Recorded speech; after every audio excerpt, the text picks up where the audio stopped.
Good morning, Andrew. The numbers, unfortunately, moving in the wrong direction as Delta is the predominant variant here in the United States.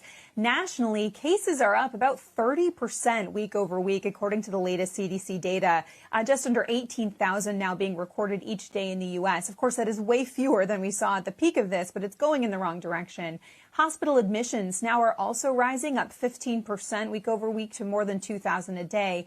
Deaths, luckily, still at the trough at about 183 per day. Now, the states with the highest infection rates are ones where we do see Delta really predominant and also see lower vaccination rates. The red there is where the CDC says the highest transmission is happening in the country. States like Arkansas, Missouri, Florida is a real worry right now. Louisiana and Nevada all seeing the highest per capita case rates right now, whereas areas in the Northeast and some around South Dakota, also in the blue there, seeing the lowest transmission right now. Now, boosters, of course, a huge topic since Pfizer came out last week saying that it has data suggesting we need boosters. Now, the company is meeting early this week, potentially today, with U.S. health officials to discuss data around booster shots. This as yesterday, Israel coming out saying it plans to offer booster shots to folks who are immune compromised after the data there, which is what Pfizer's relying on, suggested that the people who were vaccinated first and also folks who have weaker immune systems are the ones that are seeing more infection. Guys? So, Meg, but just to be clear here, we're still talking about the unvaccinated that are primarily both transmitting this and that are, unfortunately, the victims of this. We're not seeing massive breakthrough cases. No, I mean, 99.5% of COVID deaths are in people who are unvaccinated. And so the really good news about the vaccines is that they protect against severe disease, in particular from Delta. Now, as for the rate of breakthrough cases for infection, we really don't know that quite as well because the CDC doesn't track or make public those data. But you do see that the high infection numbers are in states with lower vaccination rates. So it does track. That's where this is spreading. And is there any conversation about either surging efforts to try to get more vaccination in those states and implications for employers in those states? Yeah, that's a really interesting question. I mean, they are going person by person, door to door in some cases in these areas, focusing on the local areas that have the highest risk.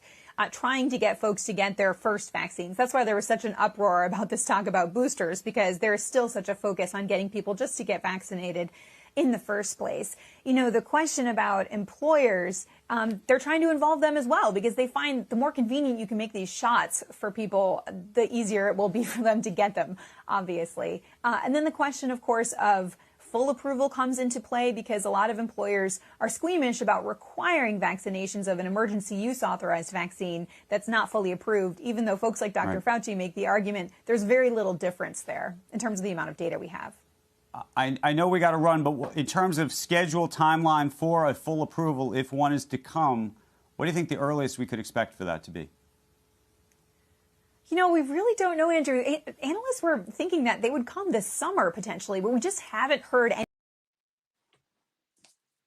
Let me see. I'm off mute. Hello, everyone. Welcome to another episode of Mondays with Miko. And pardon the mess in my office. I still have tons of stuff I still need to put away from Juneteenth. If you can believe that. It's kind of crazy. So, hey, look. Today, let me make sure I get the right banners out. Today, what we're going to talk about, what I would like to talk to you guys about is vaccinations and the COVID vaccine. So if you don't mind, if you could please share this video to your walls, and then I welcome everybody to join. If you're coming in on the replay, thank you so much for watching the replay. I do know the majority of folks do watch this video on replay, but remember, even if you're watching it on replay, you can still share. And I appreciate the support, and I definitely appreciate the love from the community. So I want to thank you all for that. So let me just bring up my notes. I do have some things I want to make sure. Oh, I clicked on music by mistake. Let's see. Hopefully it doesn't start playing music. But I do have some things I wanted to make sure that we discuss today. And I shared that CNBC news report because, I canvassed the web to see, like a brief little report that I can share with folks that don't have all day to watch the news, and I thought that report it was a brief report. It talked about the Delta variant specifically, right? So let me just bring up something. And I may have said it before, but I'm going to say it again, is that, I do not purport to be an expert on the topic of COVID, COVID vaccinations, none of that. I'm just somebody who cares. And I spend every single week, I spend an hour of my time on calls with people who I respect, that are experts in the field, people who work at DHEC, people who are part of the Zero COVID Coalition, and I listen to what they have to say. And I give them the feedback of what I'm seeing in the community, and then they tell me more feedback, and we share stories, right? And it was about a month ago, and I don't remember which one of the DHEC specialists that said this, but she said, you guys are going to start to hear about Delta. And sure enough, we are. And then before that, last year when we started it, right, they would say, this situation's going to get worse. And sure enough, it did. So it's like right now, when we're thinking about the right now and today, we're in a situation, family, where we have to think about the future. Right? We have to think about what's down the pike, what's coming down the road, because we've been here before. And the experts have proven to be correct. Every step of the way. They have proven to be correct. So I'm giving you the information. I'm hoping that, I know everybody gets information from various sources, including their gut. But if you're getting information from somebody who is not an expert, I would question it. Because as you can see from that last report, with Delta, we're talking about, this is a life or death situation. Let me just throw out some of the numbers that they're saying is that the Delta variant is 60% more transmittable. And also that and it depends, I've heard 92%, I've heard 99.5%, but the deaths that are happening from COVID now, over 90% of the people who are dying are unvaccinated. That means that their deaths, and I'm not saying all of them because you don't know everybody's system, but it didn't have to happen. And the situation is once you get COVID, it's too late to say, oh, I should have got the vaccine. Okay, so I'm just going to drop that there for a minute. I do have some other statistics here. So in South Carolina, we are at about 40% of folks who have received at least one shot. That is abysmal. Remember, we need 70% in order to be safe. So when we talk about 70%, that's factoring in those folks who just will never get it, right?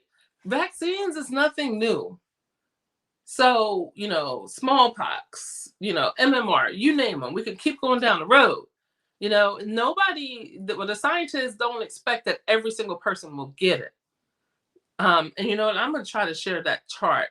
If you look at the graph of the United States of America, and there are heat map charts that are out there. What heat maps do is they show you like concentrations. And so if you look at South Carolina, where we have the very lowest percentages, we're one of the worst in the nation.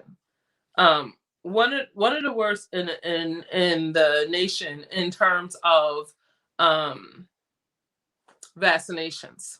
40%, something like that. Arkansas, Mississippi, Louisiana are in our boat. And I don't know when we ever want to be in a boat with them, but they are.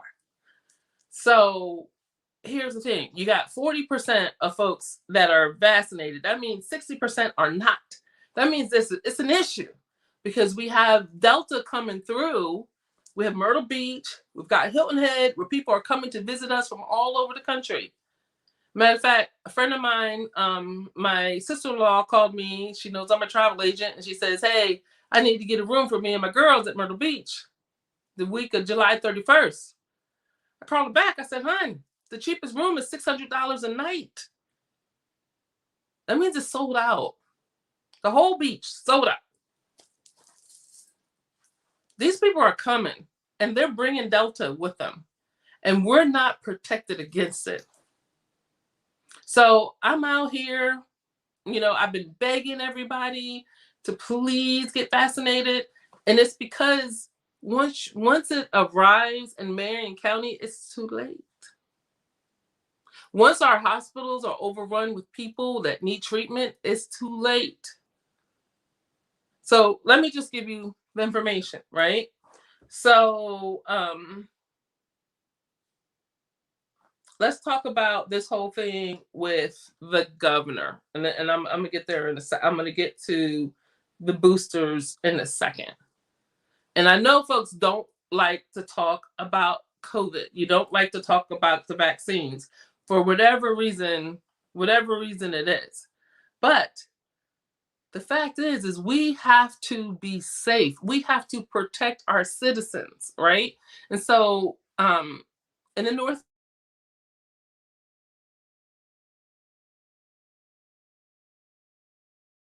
New York had it very, very, very bad. Very bad. And the shutdown was for real up there. We didn't experience nothing like what happened in New Jersey in South Carolina. And people were dying, and they had freezers full of, they had to bring in freezers to take all the dead bodies out. Right. So they had the higher number of deaths. And so in contrast, you look at the Northeast and the percentages of folks vaccinated, they got the higher number of percentages of folks vaccinated. They've been to hell, and they don't want to go back. And their government really cares. Matter of fact, back when the vaccines first got started, I registered my parents. Let me get to this email. I've registered my parents on, vaccine. Let me know when the vaccine comes through, right? So I registered them on the database. Y'all, they called Sunday 3 times. Called. Want to know if we needed help getting access to vaccinations. And they're already over 70%, but yet still they are not stopping until all their citizens are safe. But let's converse that with our governor. Matter of fact, I'm going to share this. Give me a second. I think I can share this with you all. And then we could go ahead and break down what he said. All right. So the governor of South Carolina says, today I am calling for DHEC to issue direction to agency leadership to the state and local healthcare organizations prohibiting the use of the Biden administration and targeted door-to-door tactics in the state's ongoing vaccination efforts. And I'm going to come back to that in a minute. A South Carolinian's decision to get vaccinated is a personal one for them to make and not the government's. Enticing, coercing, intimidating, mandating, or pressure on anyone to take the vaccine is bad policy, which will deteriorate the public's trust and confidence in the state's vaccination efforts. So let me stop sharing this. Let me go back so you can just see me.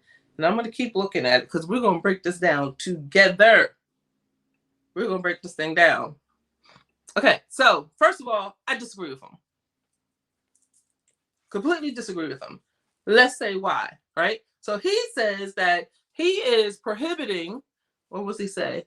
He wants to prohibit the Biden administration's door-to-door tactics. Now, door-to-door just means that we have more people on the ground to help people in South Carolina. Clearly, Governor McMaster cares nothing about the health or well-being of people in South Carolina. Now, South Carolina, 26% of South Carolinians look like me. They have African ancestry. The vast percentage, we die at a higher rate than any other race, or ethnicity. He's going to prohibit door-to-door. Then he goes into propaganda.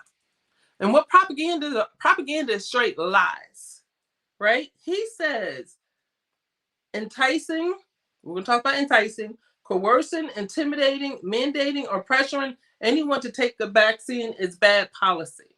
Okay, so let me tell you, no one is, what's he say, intimidating or mandating. That's not, you have choice. I'm just here just begging you to make a safe choice for your family and for our community. So for the governor to do a public statement to make people feel as though just because somebody knocks on your door or makes a phone call or gets on Facebook Live to tell you about the dangers of not being vaccinated against COVID-19, we're the bad guys? No, sir. You are. And you need to be eliminated from office immediately. Y'all, he's running. We got to get rid of him. He is not good for South Carolina. But let's just go back to the vaccines for a second. So, you had a decision to make for your family.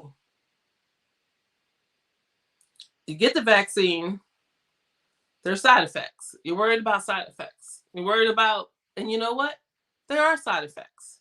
And some people have had adverse side effects. Most haven't. The vast majority have not.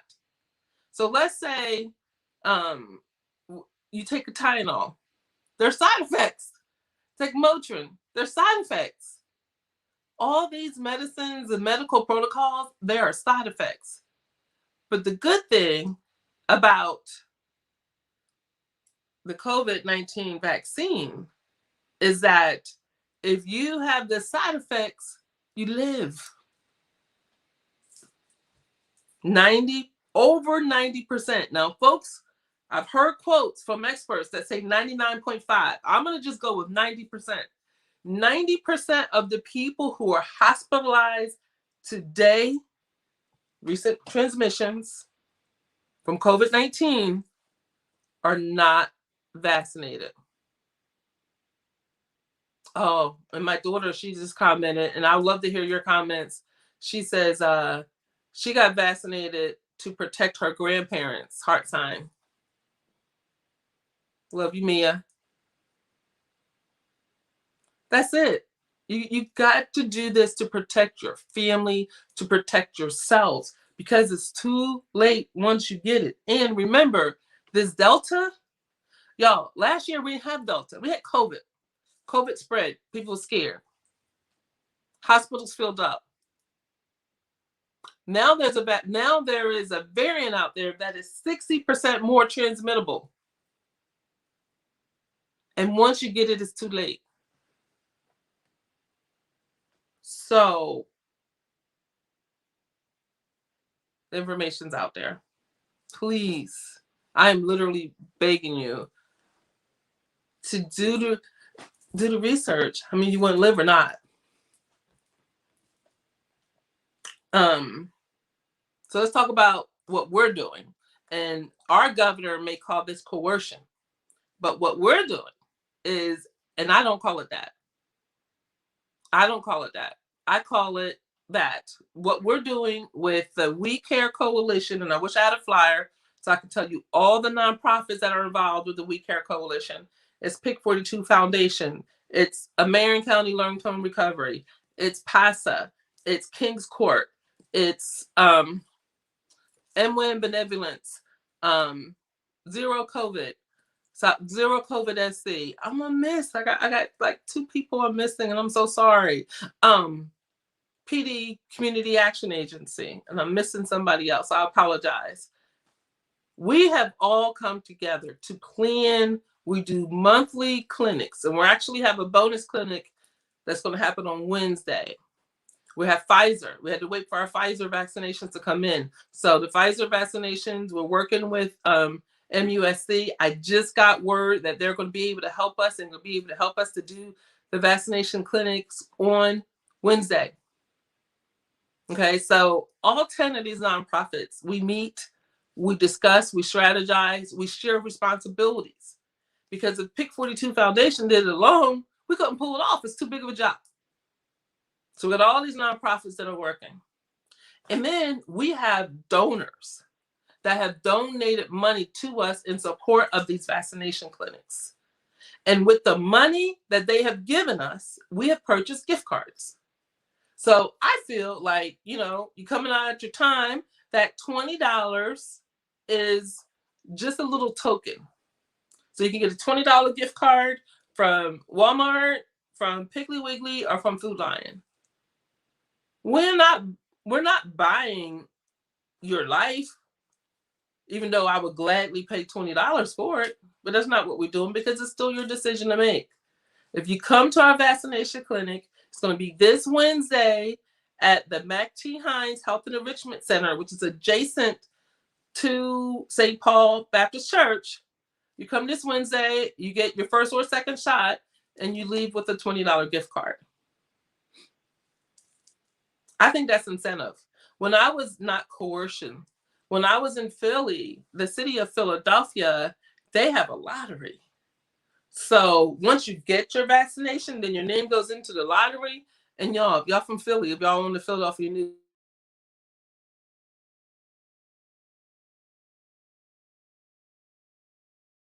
important. And so when you look at the map, when I just looked at the numbers before I got on this call, and when you look at the map, you can see the northeast,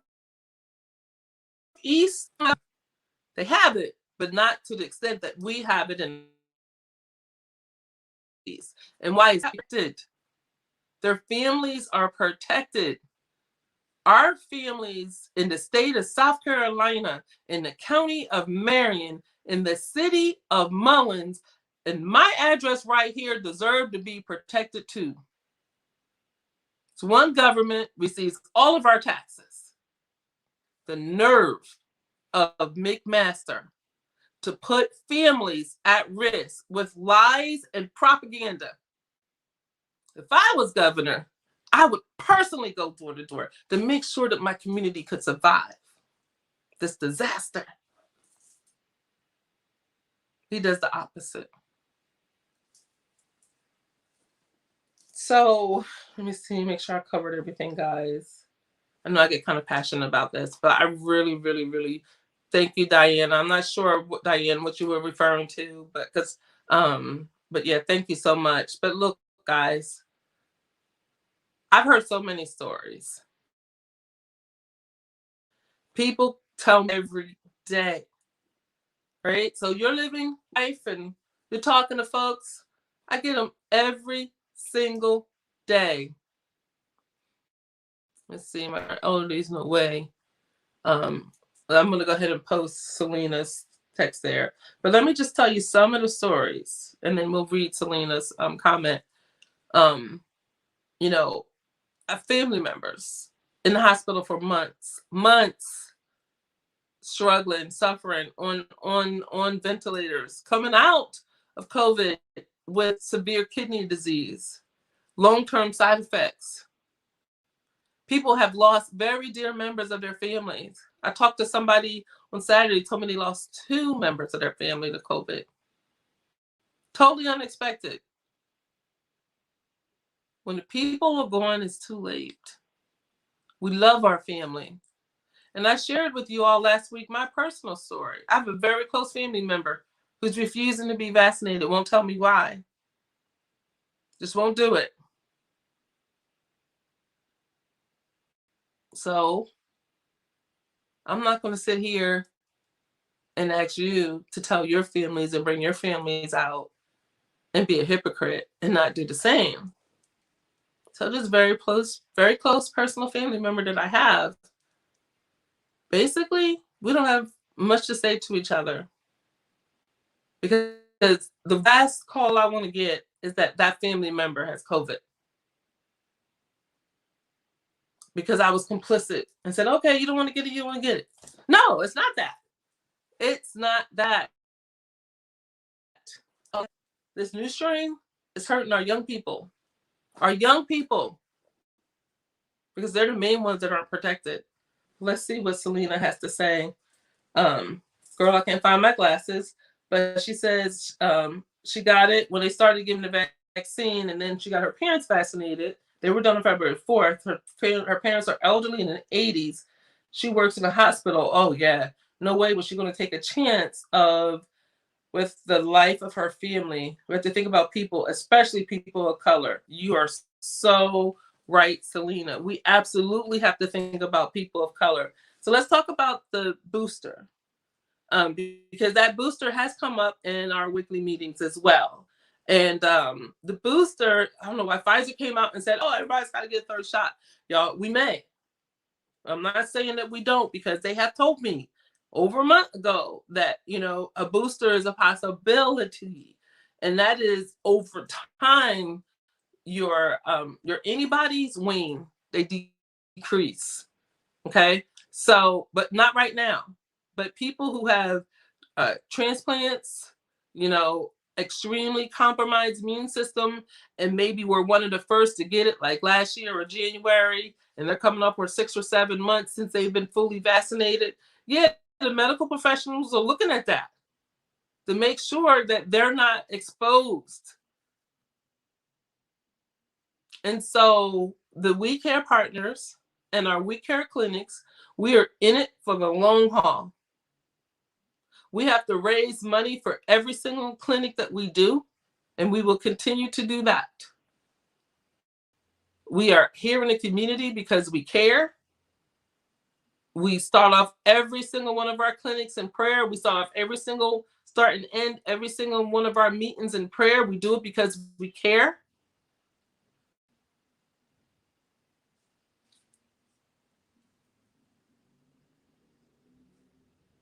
So I'm gonna leave it at that. I had something I wanted to say, but I'm gonna leave it. So just a couple things.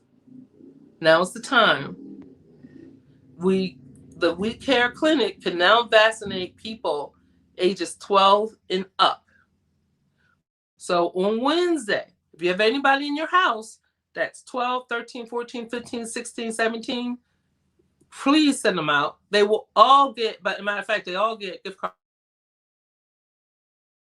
So if you got 4 people in your house, cards.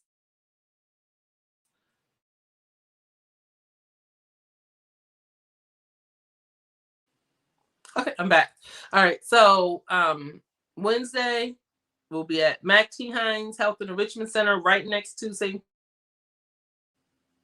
on Lowell Road. We'll be there from 9 a.m. to 12 p.m. First 50 people that show up will get the incentives of the gift cards, and you will get the peace of mind knowing that as Myrtle Beach fills up with visitors from other states and our family members are going down there to shop and work and everything else that we do down at the beach, that Marion County is going to be safe.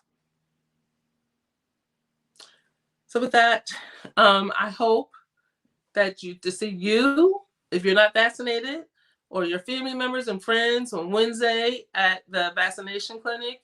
And if you have a story that you want to tell, I'm putting together a panel. I'm going to try to get this panel ready by next Monday for Mondays with Miko.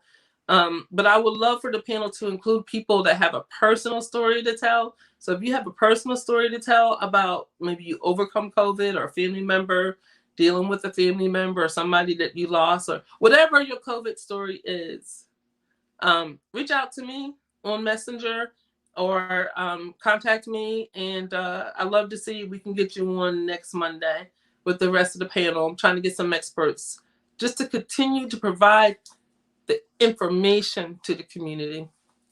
So that, have a wonderful, wonderful day. Have a wonderful week. Don't forget about Wednesday. Bye, y'all.